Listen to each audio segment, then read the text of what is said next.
I was 71 years old when my son Daniel died, and I became a father again in a way I never expected, not by choice exactly, but because there was simply no one else standing close enough to catch his daughter when she fell. Josie was 8. I was a widower with bad knees and a small pension from 40 years signaling trains along the Eastern Line, and suddenly I was packing lunches again, braiding hair I didn't know how to braid, and sitting through parent-teacher conferences where every other adult in the room was 30 years younger than me. People who knew me only from the rail yard would have found it hard to picture. For 4 decades I was the man who stood in a small glass booth at Junction 14, watching signal lights change color in the dark, responsible for making sure 2 trains never occupied the same stretch of track at the same time. It was quiet work, mostly. Long stretches of nothing, punctuated by moments where a single decision, made in seconds, meant the difference between an ordinary Tuesday and a catastrophe. I liked it that way. I liked the responsibility nobody saw. My late wife, Margaret, used to say I brought the rail yard home with me, quiet, watchful, always noticing the small thing before it became the big thing. She was the warm one. I was the one who checked the locks twice. Margaret died of a stroke 11 years before Daniel passed, quick and without warning, on an ordinary Thursday morning while I was at work. I came home to find her in the kitchen, and something in me went quiet in a way it never fully came back from. Daniel was 26 then, newly married to Priya, building a life of his own, and I remember him driving 3 hours through the night to sit with me in that kitchen until sunrise, neither of us saying much, both of us understanding that some grief doesn't need words. I never imagined, sitting there with my grown son at that table, that 11 years later I'd be sitting at that same table with his daughter instead of him. Daniel's wife, Priya, had left 2 years before he died, not cruelly, just a marriage that had quietly worn itself out, the way some do, and she'd moved out west, remarried, built a new life that had very little room in it for a grieving daughter and an old railway man. She sent birthday cards. That was the extent of it. I never resented her for it. Grief moves people in strange directions, and some people simply aren't built to carry more than their own weight. Daniel died in a highway accident on a rainy November night, driving home from a job interview 2 towns over, and I got the call at 11:40 at night from a police officer whose voice I still hear sometimes in quiet rooms. I drove to the hospital alone, 71 years old, hands shaking on the wheel worse than they'd shaken in years, and I stood in a fluorescent-lit hallway being told that my only child was gone. The next morning, I drove to Priya's sister's house, where Josie had been staying for a school trip, and I had to be the one to tell an 8-year-old girl that her father wasn't coming home. I have signaled 1,000 trains through dark tunnels in my life. Nothing prepared me for that walk up that driveway. Josie didn't cry right away. She just looked at me, very still, the way children do when they're trying to understand something too large for the room they're standing in, and asked me, in a small voice, if I was going to leave too. I told her no. I told her I wasn't going anywhere. It's a promise I've spent 9 years keeping, one ordinary day at a time. So it was me and Josie, in the small house I'd lived in for 38 years, learning each other from scratch. I want to be honest about something, the way I've tried to be honest my whole life. I made mistakes raising her. I was too old to run alongside her bicycle the way a younger man could. I fell asleep during her school plays more than once, not from disinterest, just from the particular exhaustion that comes with being 71 and parenting an 8-year-old. She never held it against me, not once, but I've held it against myself more than she'll ever know. What I never missed, though, not one single time in 9 years, was her recitals. Josie played violin, poorly at first, the way all children do, screeching through scales that made our old dog leave the room, and I sat in that front row at every single school concert, every recital, every talent show, clapping like she was Carnegie Hall material even when she wasn't, because someone in that room needed to believe in her completely, and I'd decided a long time ago that someone would be me. We built small rituals, the 2 of us, the way families do when they're stitching themselves together out of necessity. Saturday mornings meant pancakes and old railway documentaries she pretended to find boring but always watched to the end. Sunday evenings meant her homework spread across the kitchen table while I fixed whatever had broken that week, a hinge, a bicycle chain, once an entire lawnmower engine she'd insisted on watching me take apart, asking questions the whole time with the same sharp curiosity her father used to have. I taught her to change a tire before she could legally drive. She taught me, patiently and with a great deal of eye-rolling, how to text properly instead of typing messages like formal letters. The first year was the hardest, and I don't say that lightly. I was a man who had spent 4 decades in a booth by himself, comfortable with silence, comfortable with routine, and suddenly there was a grieving 8-year-old in my house who needed things I didn't fully know how to give, not just meals and rides to school, but a kind of steady emotional presence I'd never had to practice. I remember the first time she had a nightmare, maybe 2 months after Daniel died, and came padding into my room at 3 in the morning, and I sat with her on the edge of her bed not knowing what to say, so I told her about signal lights instead, how every light on the line meant something, how green meant go and red meant wait and yellow meant something was coming that you needed to be ready for. She asked me what color grief was. I didn't have an answer for her then. I think, 9 years later, I still don't, not really. I made mistakes in those early months that still keep me up some nights. I forgot her school picture day twice. I signed a permission slip with the wrong date and she missed a field trip because of it. I once, in a moment of pure exhaustion, snapped at her for something that wasn't her fault at all, a broken plate, nothing more, and saw her flinch in a way that broke something in my chest, because I understood in that instant that she'd learned to flinch from somewhere, and I never wanted to be a reason for that. I apologized that night, sat her down properly, told her I was sorry and that grief made old men clumsy sometimes, and asked her to forgive me. She did, the way children forgive so much more easily than we deserve. Slowly, though, we found our rhythm. By the second year, the house had stopped feeling like 2 strangers occupying the same rooms and started feeling like something closer to home. She started leaving notes on the refrigerator in her looping child's handwriting. I started leaving small carved wooden animals on her nightstand, something I'd taken up making in the evenings after she went to bed, a hobby I'd never had time for during my working years. She still has every single one of them, lined up on a shelf in her apartment now, 22 of them, one for every year we've had together plus a few extra for good measure. Josie's other grandmother, on her mother's side, a sharp, well-appointed woman named Carol who lived 4 hours away and visited twice a year, always with expensive gifts and very little patience, had a particular way of talking about me when she thought Josie wasn't listening. Bless him, she'd say to whoever would listen, doing his best at his age. It's really quite something, considering. Considering what, she never quite finished, but the implication sat in the room like a bad smell. Considering I was old. Considering I wasn't equipped. Considering a real family, a proper family, would have found someone younger, someone better suited, to raise a growing girl. Josie heard more of this than Carol ever realized. Children hear everything adults think they're too small to understand. There was a moment, when Josie was 13, that I think fed directly into Carol's fears, even if I never fully explained it to anyone at the time. I had a minor heart episode, nothing catastrophic, the doctors called it a warning rather than an event, but it landed me in the hospital for 3 days, and it landed Josie in the waiting room with our elderly neighbor, Mrs. Okafor, while I underwent tests I didn't fully understand myself. I remember waking up in that hospital bed and the first thought in my mind wasn't my own health.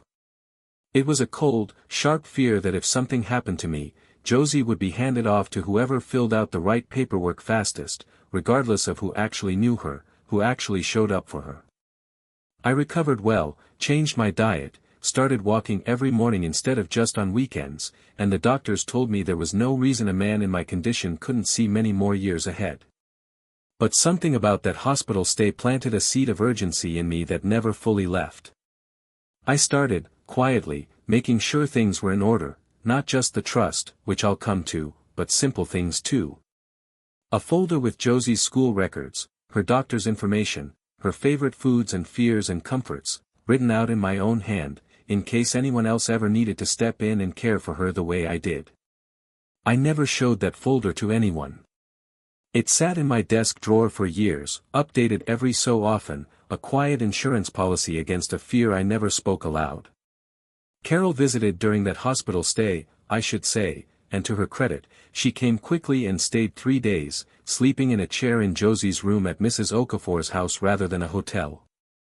It's easy, looking back, to paint her only as the woman who tried to take Josie from me. She wasn't only that.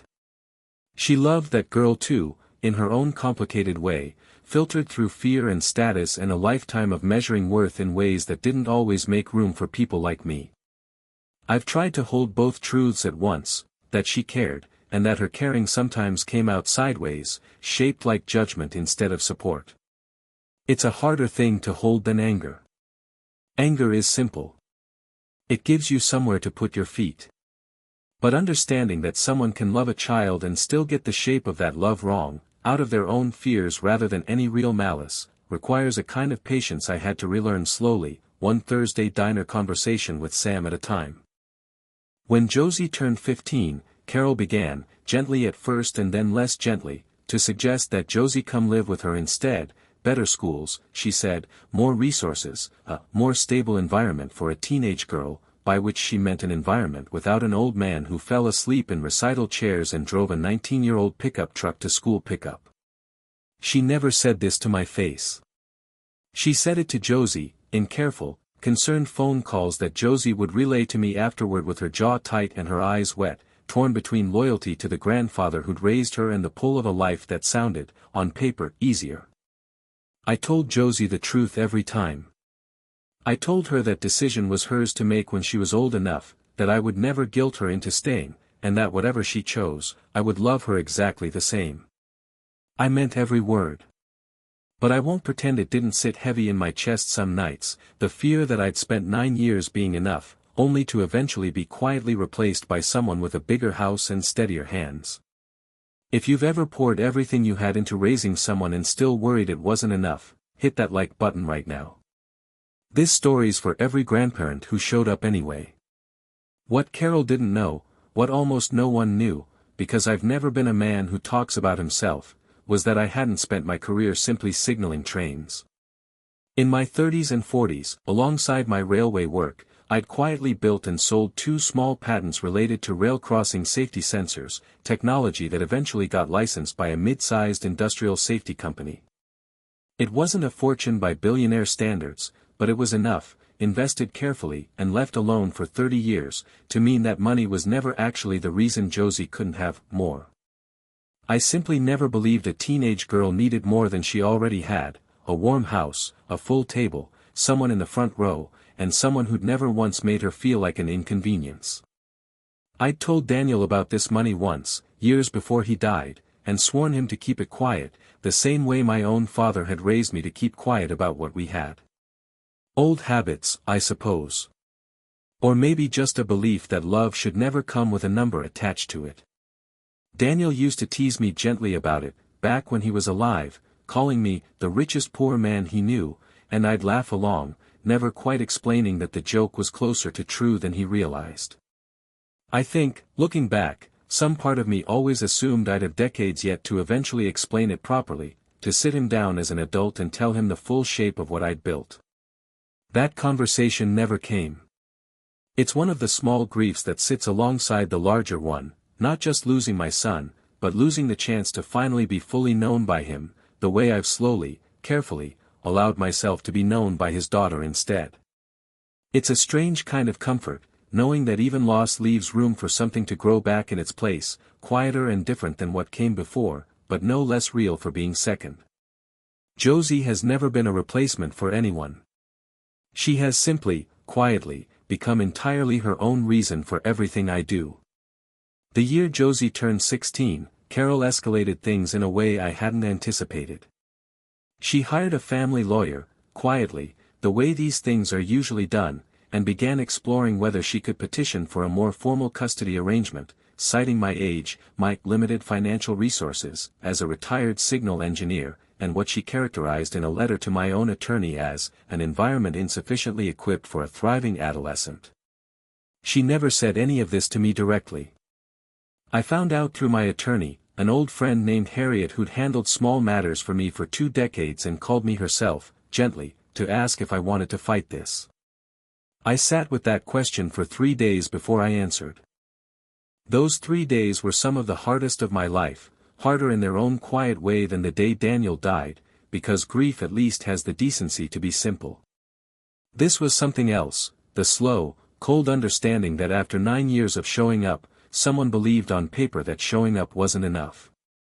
I walked the same 3 streets around my house each of those evenings, the way I used to walk the rail yard at night checking signal lights, looking for the thing that was broken so I could fix it before it caused real damage.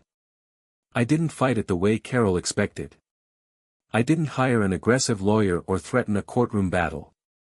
Instead, I asked Harriet to compile, quietly and thoroughly, a full and accurate financial statement, the patents, the investments, 30 years of careful, unglamorous saving, along with a simple written account of Josie's actual life, her grades, her attendance, her friendships, her therapist's notes on her stability and well-being since Daniel's death, all the unglamorous proof of a girl who was, by every real measure, thriving.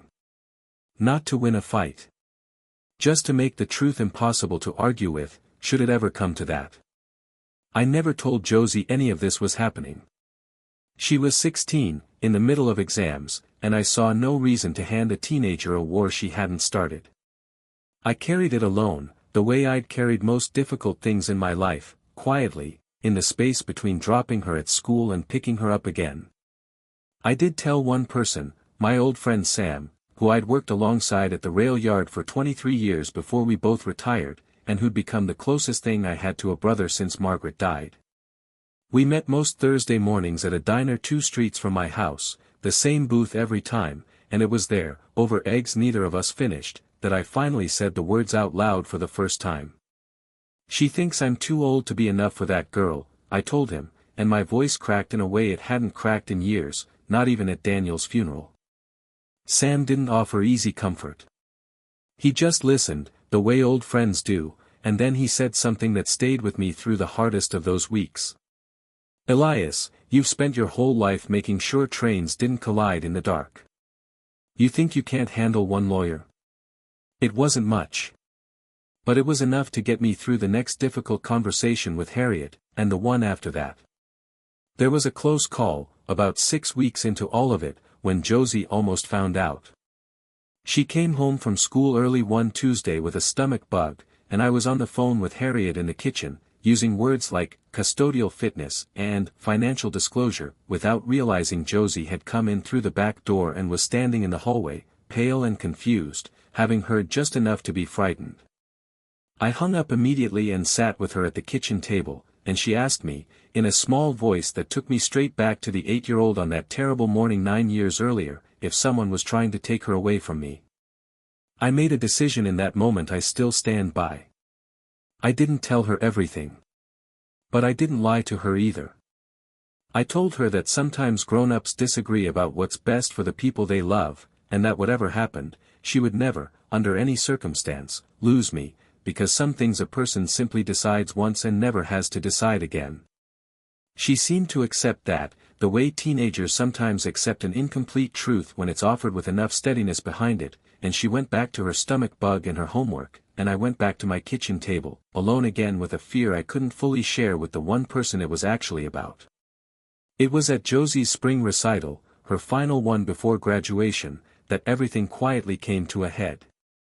Carol had flown in for it, unusually, and sat 2 rows behind me, and I noticed her watching not just Josie on stage, but me in the audience, with an expression I couldn't quite read.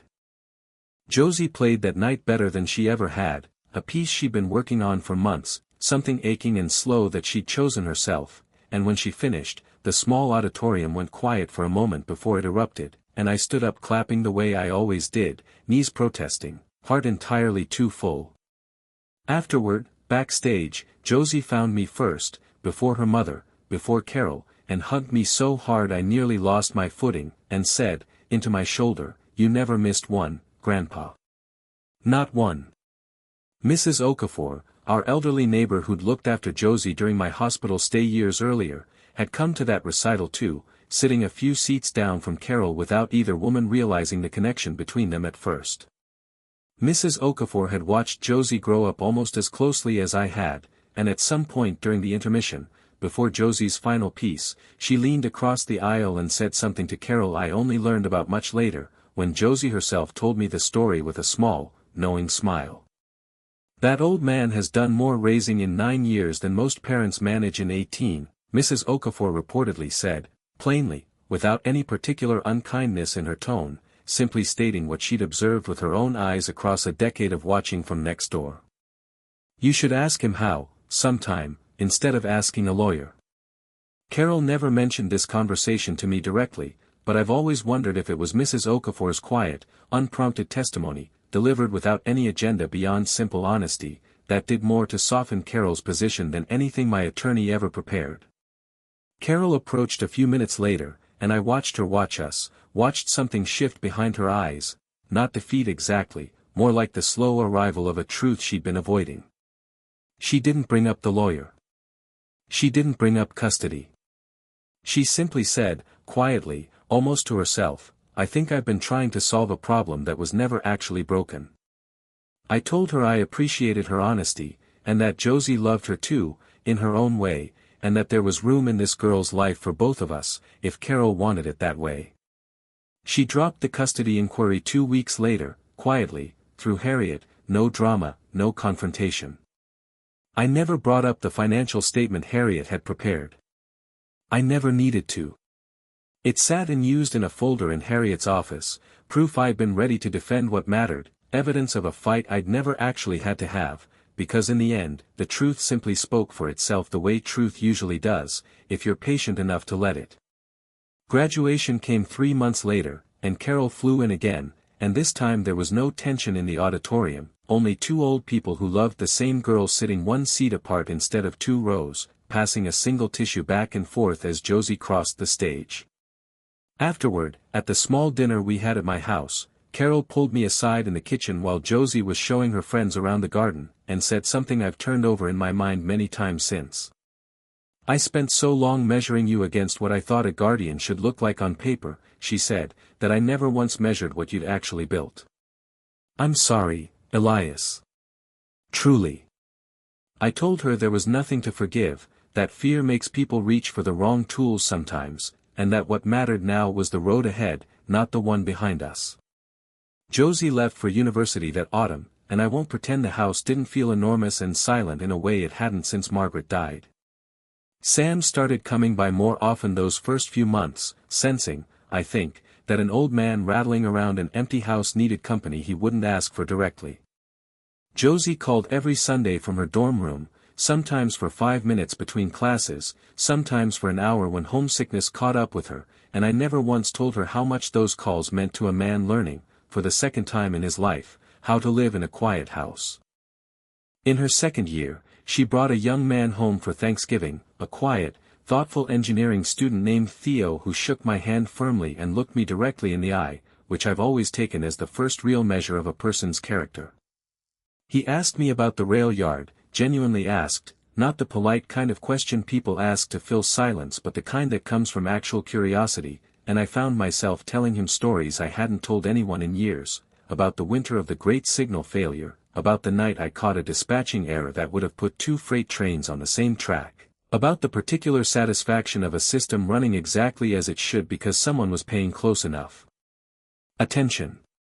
Josie sat across the table watching us talk, and I caught her wiping her eyes once when she thought no one was looking, and later she told me it was because Theo reminded her, in small ways, of the kind of careful attention her father used to give things. I didn't know what to say to that. I just held her hand across the table and let the moment be what it was. Josie is 22 now, finished with university, working her first real job in a city 3 hours from home, and she still calls me every Sunday, still comes home for every holiday, still keeps a small dried flower from that spring recital pressed in a book on her shelf. Carol and I are cordial now, better than cordial actually. She sends me articles about railway history she thinks I'll enjoy, and I send her photos from Josie's visits, and something between us that used to feel like a competition has settled, slowly, into something that just feels like family. I never told Josie about the money, not directly, not as some grand reveal. She found out, eventually, the way these things tend to surface, a comment from Harriet at a family dinner, a question Josie asked afterward that I answered honestly, the way I've tried to answer everything honestly. She sat with it for a long moment, then asked only one question, which told me everything I needed to know about the woman she'd become. She didn't ask how much. She asked why I'd never used it to make things easier on myself, on my knees, on the long nights alone raising a grieving child.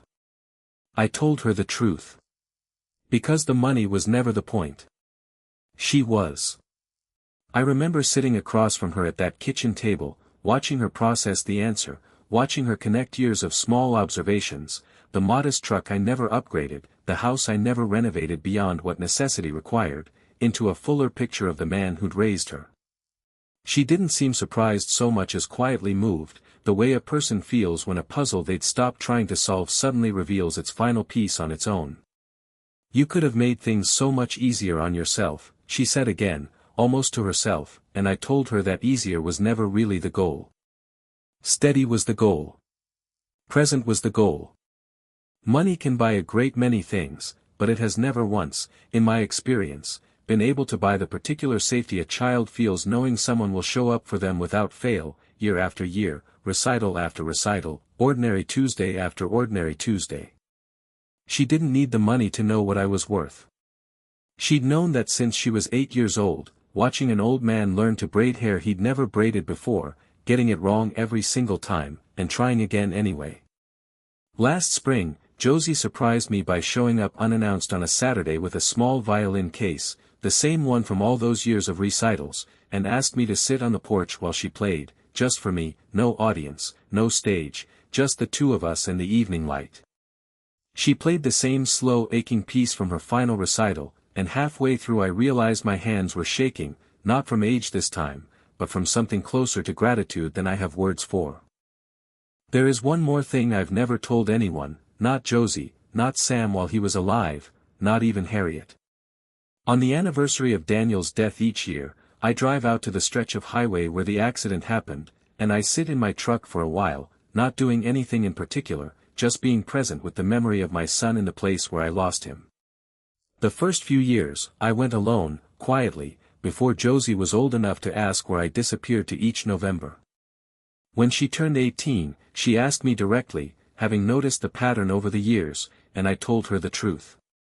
She asked if she could come with me the following year, and she has, every year since, the two of us sitting together in that truck on a quiet stretch of highway, talking about Daniel, about Margaret, about the strange, unpredictable shape grief takes as it settles into something less sharp but no less permanent.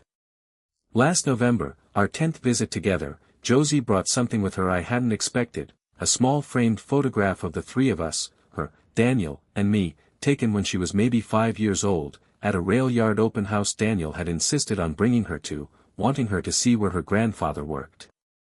I hadn't seen that photograph in years. She'd found it going through old boxes and had it reprinted and framed without telling me. We sat there together, looking at it, 3 generations of the same quiet, watchful family, and I understood in that moment that whatever else I had or hadn't gotten right over the years, I had at least managed to pass something real down the line, not money, not status, but a particular way of loving people without needing to announce it. Sam passed away last winter, quietly in his sleep, the gentlest way a rail man could hope to go, and at his funeral Josie stood beside me the entire service, her hand in mine the way it had been at so many hard moments over the years. Afterward, she told me something I've carried with me since. She said watching Sam and me together over the years, 2 old men who showed up for each other every single Thursday for decades, no matter what, had taught her more about what love actually looks like than almost anything else in her life. Not grand gestures. Not speeches. Just the same booth, the same diner, the same unwavering presence, year after year after year. I think about that a great deal these days, sitting on my porch in the evenings, the same porch where Josie played her violin for me last spring. I think about all the ways the world tries to measure whether a person is enough, by age, by income, by the shape of a family on paper, and how none of those measurements ever once touched the thing that actually mattered, which was simply choosing, every single day for 9 years and counting, to show up. Carol calls now, sometimes just to talk, no agenda behind it anymore, and last month she asked me if I had any regrets about how it all unfolded, the custody scare, the years of quiet tension, the misunderstandings that nearly cost us all so much. I told her the truth, the same truth I've tried to live by since Margaret died and since Daniel died and since an 8-year-old girl walked up my driveway not knowing her life had just changed forever. I told her I regretted the fear, but not the choice. I would make the same choice again, every time, in every version of this story, because some decisions you don't measure by whether they're easy. You measure them by whether they're right. People sometimes ask me what I'd say to grandparents raising grandchildren later in life, wondering if they're enough, wondering if age makes them somehow less than what a child deserves. I tell them the truth. Showing up isn't about how many years you have left. It's about how completely you spend the ones you're given. She never once needed me to be young. She only ever needed me to be there. If Elias's story reminded you that love doesn't need youth to be enough, subscribe, and comment below where you're watching from tonight. We read every single one.